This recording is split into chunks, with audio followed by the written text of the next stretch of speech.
Welcome to the You Person Podcast, a deep dive into how a new way of knowing is developing holistic, innovative leaders at all levels of the organization and changing the way business does business. I'm your host, James Tuznia, and a big shout out to Lindsay Sterling for our highly evocative theme music, Between Twilight. So a conversation about the distinctions of why we might say leader, innovator versus just leader, or like how would we?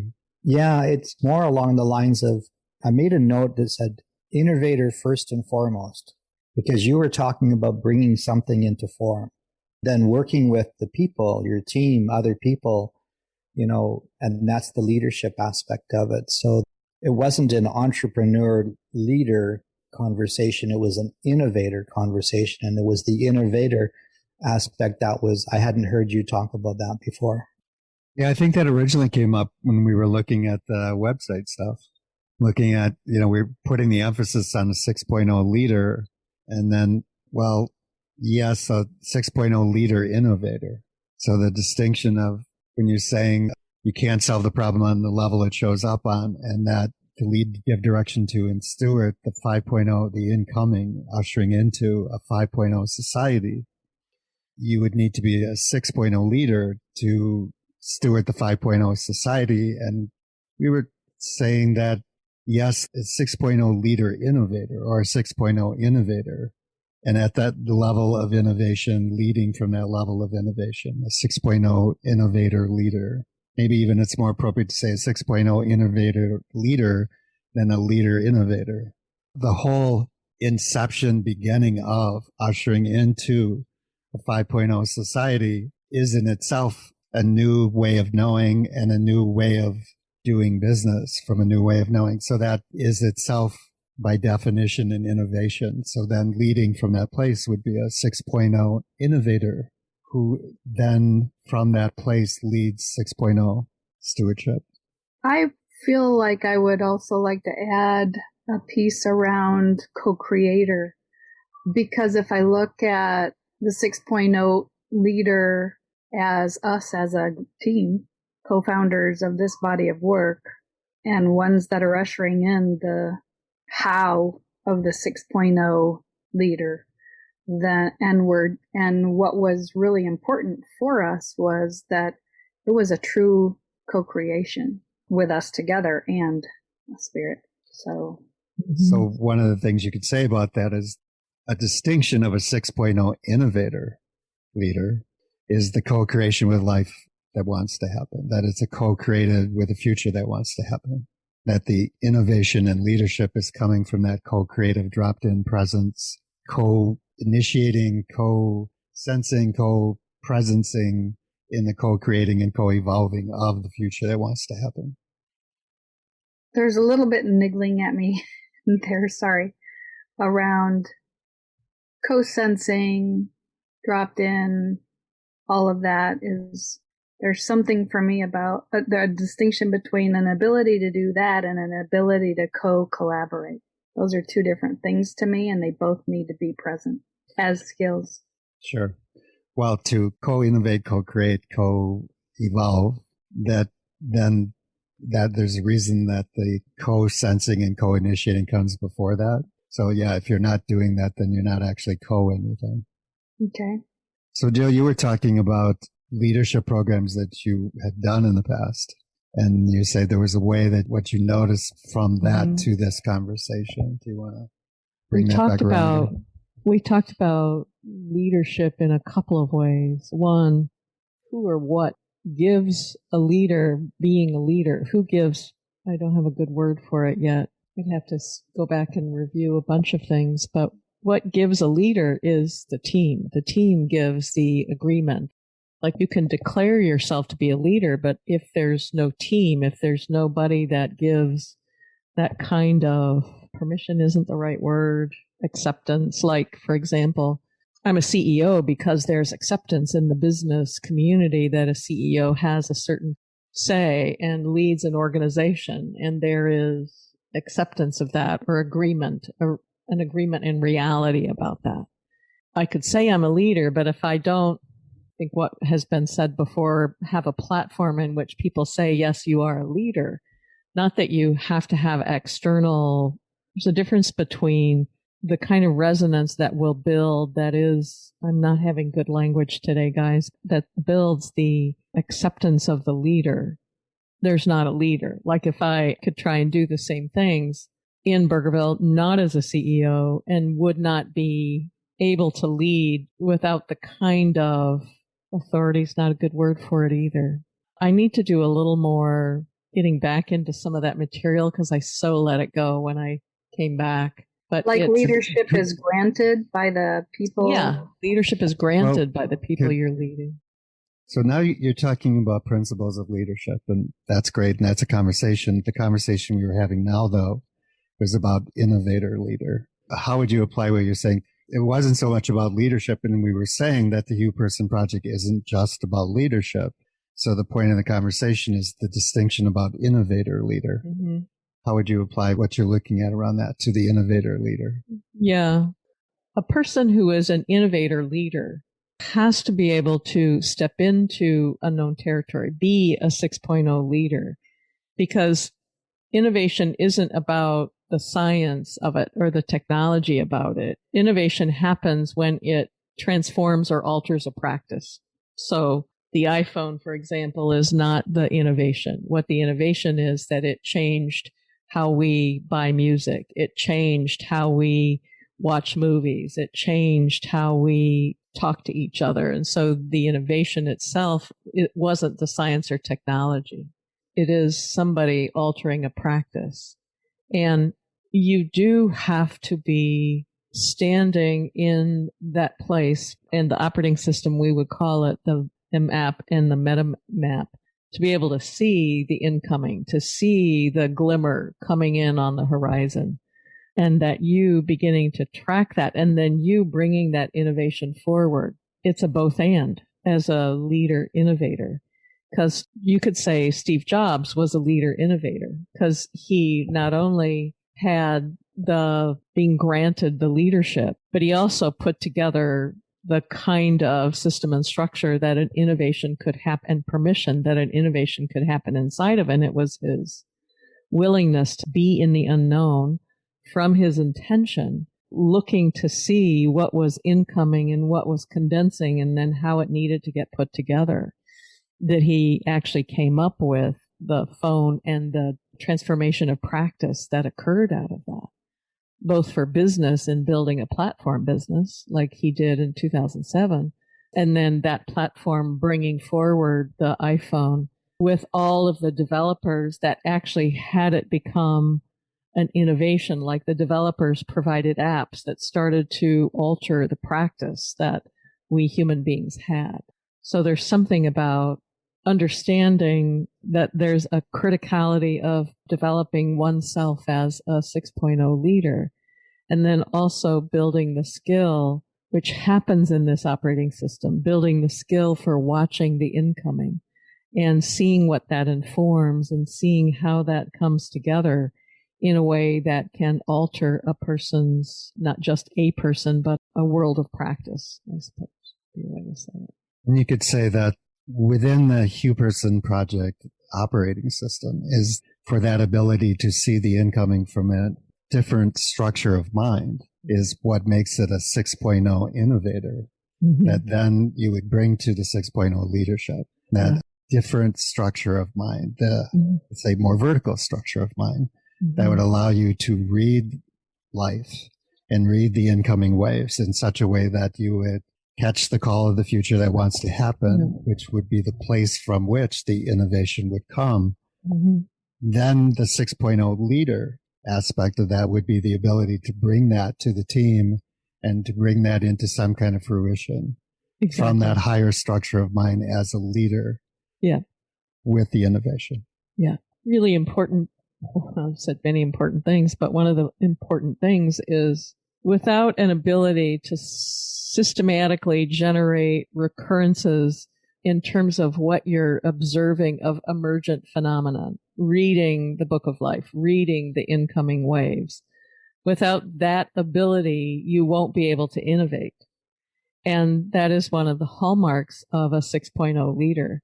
And then being able to stand in that and bring that in and keep seeing how it emerges and what's emerging. That's the thing you're saying then, Daniel, about being able to bring it to the people from this different elevation, this new perspective that this operating system can provide in developing a 6.0 leader. The thing that starts to happen that I think, unless you really have your own set of practices that keep you generating the development of you as a 6.0 leader, there's unsettlement that begins to happen. And a 6.0 leader will begin to recognize that. Like there's some kind of an anomaly in some sort of way that I'm unsettled, but I'm going to keep paying attention to that because that tells me that something's incoming. And everybody will have their own experience of what that is both a sense of unsettling that has you go, there's something that I need to be paying attention to here, but also a sense of promise and a feeling of there's something that I can't quite see or grasp, but I know it's coming. And that's when you begin to see the incoming in condensation. And it's not so much that you have to name it. And I think that's the thing that business leaders and how they're trained lose that thread of innovation because then they go to name it and categorize it or misunderstand that that means technology. And so I have to develop new technology versus it may be informing something completely different. And so what happens as a 6.0 leader and the tools in the operating system give you an ability to practice that. How do I know that I know this is incoming? Not from an understanding of it, but from a knowing that this sense, this feeling of unsettlement, but also of this excitement at the same time is the beginning of on the horizon, noticing that faint glimmer, that something that's coming in that a 6.0 leader will grab onto and track and trail and follow until it begins to emerge into chunks and those glimmers and those things beginning to come together. There's a level of clarity of intention that allows you to have a strong enough signal to noise ratio about your intention that you do actually get present, that you actually have a presence to and awareness of that glimmer on the horizon that is faint. And without that level of clarity around your intention and a strong signal to noise about that intention, it's so easy to miss the glimmer. And or it seems so faint that it's easily dismissed in the rush of the day. So as that the innovation comes from the ability to hold your awareness and your attention to that intention, so that when you get the glimmer, you don't discount it. And you also don't rush to do something about it, that you wait for it to fully develop, if you will, and be in the conversation with the future that wants to happen and your intention. So the distinction then of a 6.0 innovator leader is that the ability to do all that is what you're bringing to the leadership, so that the vertical development of self then gets applied to the horizontal development that's needed in the enterprise and for the team, so that then you have the 6.0 innovator leader. A good example, it's an older example, but it starts to illustrate operating system as well as this leader innovator. Louis Pasteur, back in the 1800s, he was a chemist. He's the father of pasteurization as well as a few other things. But he was called into a beer company who noticed a film on the top of their beer. And it was either souring the beer or was something was happening that had them not be able to sell it. So they called him in. The interesting thing, let's say, I'm going to say about 20 years before, I'd have to check dates to make sure about that. But about 20 years before, what was invented was the microscope. And people didn't really know how to use it. They would put interesting things under there. One of the things that he did was get curious about what it is. What is that film? And he took samples and looked at it under the microscope and just noticed what he noticed about it. Eventually, what it led to is what is called the germ theory, that at the time, medicine was being created and formed into from kind of a quack to a profession. Because, the biggest thing doctors used to do is leech and to bleed and do all sorts of interesting things. And while he solved the problem, he invented microbiology and he solved the issue with the beer. It actually led to him building a theory that became the source of medical practice today and the source of how medicine began to create itself as a profession. But it was based on rational achiever science. It has not moved ever since. And so the thing about the emergent phenomenon in life is that it doesn't just create a thing and it stays there and it just is that way. And it was concretized into different ways of observing bacteria. That's what they started to invent back then because they had a tool to look at it with and they could start to invent different ways to talk about it. But they stopped, once they named it and identified it and concretized it, they stopped looking, is part of my point. So an innovator leader continues to stay present to, it's an emergent phenomenon. And so we would be in a different place potentially with medicine today had we continued to go, well, let's go back to what we originally observed and let's see what's the incoming on the horizon. And let's allow our rational achiever thinking to actually step up to the next level of development to see what we would see. And so the 6.0 leader, people have been seeing, different things come in for a while. It's what you're going to do with it and how you start to put it in front of people. And then the process you have as you continue to observe it. Because as our lives change and our situations change, and the future that wants to happen in the conversation with life, it will, as human beings develop and change, so will what we understand and what we put together. But if we're not looking for it, if we're not watching it, then it just becomes this concretized way of doing things. And that's part of the mess that we have ourselves in now. It's kind of a bambly way to get around all that. No, that's great. And I just wanted to add that there have been times when the word innovation has become a buzzword. Mm-hmm. And to say innovator leader, we're not saying it because it's a buzzword or it's cool to be an innovator. Right. We're using the word innovator, and maybe there's another way to say it, because what we're talking about is a different structure of mind. Yes. And from that different structure of mind, the leadership is different. And what happens because of the leadership will be innovative because it's coming from a future that wants to happen versus some kind of restructuring of the past. So we're using this word innovation, and there might be a better word so it doesn't seem like a buzzword, but it's just that the innovation happens. And it's important to make that distinction about the leadership because it is a different structure of mind. Yeah.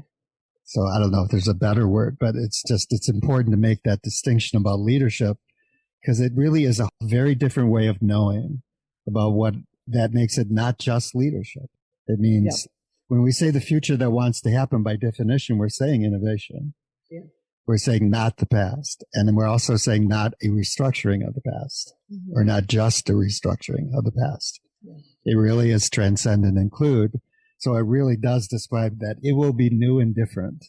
And that's when we usually use the innovation word, right? Yeah. Yeah. But just to say it's not a buzzword thing or it's not a trendy thing or it's not just because it's cool. Yeah, exactly. It's an important distinction. It's an important distinction. I like what you said, Jill, in terms of it's what we do with it, because what a 6.0 leader will do with it would orient from whole and unitive.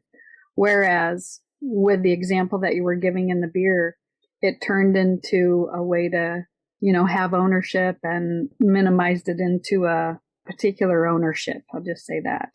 Versus have it be from a place of whole and unitive. Yeah, the thing that we forget is once we consolidated whatever that is into a service or a product, we think that's the end of the journey versus what you're just pointing to. And that's really only the journey's just begun because the consolidation, the condensing of what's incoming. And then what we do in business is search for concrete applications or search for an effect for a purpose and then get it down. In business, we get it down to, oh, okay, well, I can make money from this. I can put this into people's lives. It becomes a way that we get it into people's everyday lives. And then what happened at Apple is they continued to innovate the product that they created, and they added more applications. There could have been also many other pathways that could have been followed in terms of what you're saying, Shelley, and what Daniel's saying about the innovation is right in there with leader, and that it's given that it's an emergent phenomenon. One possibility is to take it down this way and build products and services. There's 100 other possibilities that we miss when we start to take it down to this one thing.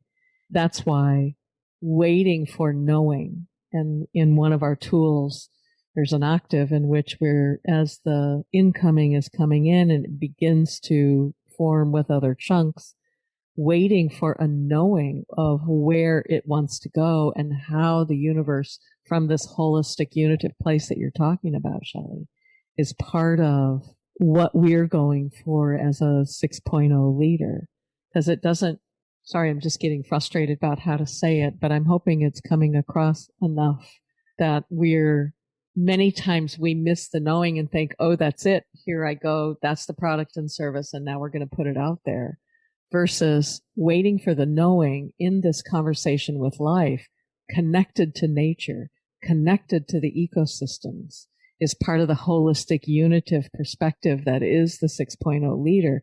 We'll start to have a kind of knowing that would have you then take action on that knowing and lead to multiple other places, including potentially a product or a service, but it will be more holistic. It will be more a part of life that will serve the wholeness of the ecosystem, the wholeness of life. And that's part of what's missing in business as usual right now. So thanks for bringing that in, because there's these set of tools will open up. How do we do this from that holistic unitive place? Because this operating system is built to develop leader innovators from this place of holistic unitive that connects it all up and has us take potentially different pathways to new practices that's more life-giving than how we've done it. If I'm bumbling and bambling too much. Well, just at the one point you were talking about the unitive leader, and that would be a different way which is yet a third distinction. So in a way you want to say a unitive innovative leader. Or an innovative unitive leader or something. That, like, each of those words mean a particular thing, and each of them is important. Yeah, that's right. It's not just lingo, it's a unitive, innovative leader. 6.0 unitive, innovative leader. And all of that is 6.0. Well, unitive, innovative, definitely 6.0 that you then bring to the leadership part. And whereas Society 4.0, you could definitely be a leader without being really either of those other two things. That's right. That's absolutely. And that's why we're in the shape we're in the world right now, because it has been divorced or separated from the holistic unitive 6.0 part. Well, even the innovator part, like a lot of Rational Achiever 4.0, was just reshuffling chairs on the Titanic. Right. So it wasn't truly even innovative. It was kind of a reshuffling of the parts that was called innovation, but it was reshuffling the past versus responding to a future that wants to happen. So when we say unitive innovative, we're saying that the innovation comes from the future that wants to happen in a unitive co-created conversation with life and the future that wants to happen. So that unitive innovative, maybe that's the way of saying pointing to what we're talking about as a new structure of mind. That it's not just innovative, because 4.0 Rational Achiever innovation is primarily going to be some assessment possibly of a future that will be based on the reshuffling of the past, or I'm assessing the future based on the past. Versus unitive innovative 6.0 leader is the innovation is coming from a unitive structure of mind that can actually be present to the actual call of the future. That won't be just a reshuffling of the past. So all three of those words then become very key and important. Yeah, and a sign of the times, because if the future that is calling is a quantum computing, quantum presencing state of beings, structure of mind, shuffling the chairs on the deck will not work. Well, yes, to what you're pointing to, Shelley, and what Daniel's saying, without Unitive, innovative 6.0 leader, business will not change the way they're doing business. And that's why any of the big alterations that could happen, whether it's transportation or money and currency or energy, without bringing this Unitive, innovative 6.0 leader forward, we could be going out of the frying pan into the fire and not even know we did it. And that's some of the concern right now. For instance, when you say that the movement is from digital to trans-digital, that does not necessarily mean higher level of mind. No, it doesn't. That could very easily just go to further abstracting away from life. Yeah. Which could then be applied from a 4.0 rational achiever view and typical operating system. I'm just using a higher level of technology to do things in the way that we've been doing them, which actually wouldn't be progress. It might be regression, actually. Regression to abstraction away from life, which would then actually still make it very convenient and easy to do to sacrifice the planet in the name of, because we can become very disconnected from the planet then in that abstracting away and going into virtual worlds. Yeah. So when the internet goes from digital to trans-digital and we all meet in a virtual room instead of a 2D Zoom, we might have the impression that that's more lifelike. It's more abstracted lifelike, though. Yeah, it is. Without that unitive, innovative awareness. Yeah, and so you're pointing to some of the science and technology, which is not the innovation. Robots, AI, all of that from a 4.0 society, from a rational achiever, is building a better mind at that level. Doesn't necessarily mean it's unitive, connected to a larger whole and spirit. And so what does that start to point to in terms of having a better mind? Some of the movies that we've seen about Terminator and the machines take over and start killing humans can start to be very real because it hasn't built in this unitive, I'm not trying to say fear-based, unitive innovative leader. Like it's, when I say out of the frying pan into the fire, it's like, let's wake up about what we're developing and what we actually want to have presenced in terms of the practice of being human. And that's where Unitive is so critical to innovative and 6.0 leader. And when we say human, we mean, that's why we call it a Hugh Person project. Yeah, absolutely. Thank you for listening to this episode of the You Person podcast. If you are new to the podcast, please head over to our website, theyoupersonproject.com, where you can subscribe to the podcast, learn more about the project, or connect with our team. You can also reach us at hello@theyoupersonproject.com. If you think of someone who will benefit from listening to this podcast, please do share it with them. Thank you again, and see you on the next episode of the You Person podcast.